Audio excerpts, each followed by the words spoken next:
Banyarwanda, banyarwandakazi, kandi inshuti zanjye nongeye kubasuhuza no kubaha ikaze nanone ku biganiro byacu hano kuri Ndayisaba TV. Twaganire byinshi kandi tuzakomeza tubiganire mu rwego rwo kugira ngo dukomeze twiyungure. Ndacyakwibutsa gukanda kuri subscribe, gukanda kuri like ndetse ugasharinga bino biganiro kugira ngo bigere kuri benshi, ubumenyi n'ubwenge bugire benshi akamaro kandi bidufashe mu buzima bwa buri munsi. Ni ya migani tugisobanura kugira ngo ururimi rwacu turwumve kandi turubemo turuzi, rutunogere kandi tunarwiraterega kuko burya ni urwacu, rudufitiye akamaro, tuvugiramo byinshi kandi tukazimiza ubutumwa dushaka kuvuga bugatambuka. Umugani nshaka ko dusobanura uyu munsi rero ugira uti agakambye ugatega iminsi. Agakambye urumva harimo inshinga gukamba, mujya mwumva bavuga ngo amanywa arakambye. Amanywa arakambye ni ukuvuga ngo amanywa nyine ageze hahandi ko kubona ko ari amanywa, yisuka amanywa neza neza ku rugero rushyitse. Izuba ryavuye, rya zuba nyine rya rindi rikarishye ryavuye, bakavuga bati amanywa arakambye rwose neza neza.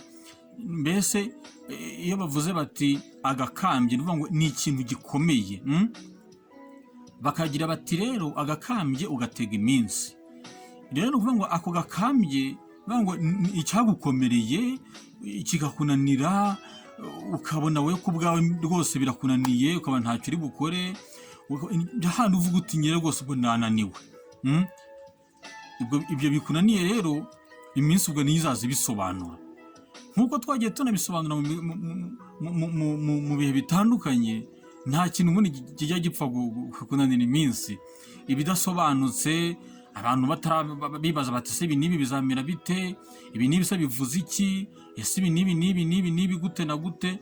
Ariko uko iminsi yicuma imwe itambuka indi hita, bya bindi bigenda bisobanuka. Bya bindi byananiranye rero kubw'iminsi bigenda bisobanuka, bigenda byoroha, cyangwa se n'ibisubizo byabyo mwebwe niba byarabananiye, ibisubizo byabyo kubw'iminsi, uko iminsi igenda itambuka ibisubizo byabyo bikagenda bisobanuka, mukagenda mubasha gusobanukirwa icyari kishe muri bya bindi mwebwe byari byarabananiye. Niyo mpamvu bagira bati rero agakambye ugatega iminsi. Gerageza uko ushoboye kose, ugerageze mu mbaraga zawe, ariko nubona bikunaniye yo gukomeza kwivuna, utegereze iminsi izabisobanura. Uko ibihe bizagenda bitambuka, ibya bintu bizagenda bibonerwa igisubizo, bizagenda bijya ku ruhande rwabyo, bijye aho bigomba guherera. None ntibizabe bikigucanga, ntibizabe wumva ugishobewe ku bwabyo. Uko iminsi yagiye itambuka wagiye ubona ibisubizo, nyamara mu bihe byatambutse byaragiye bikunanira.